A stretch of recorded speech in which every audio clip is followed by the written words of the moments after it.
Hi guys, what's up mga ka-low-carb? Text lang natin yung mga binili natin, low-carb fruit. Bumili ako kanina. Nasa Philadelphia kami kanina, lumabas ako. Ngayon, bumili tayo ng blueberry. Yan. Blueberry. Tsaka strawberry.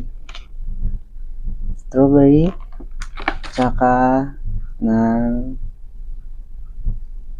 raspberry yata to. Ano to? Raspberries. Yan. First time kong tinikman to guys.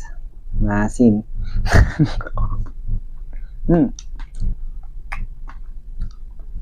Maasim. Para may buto-buto.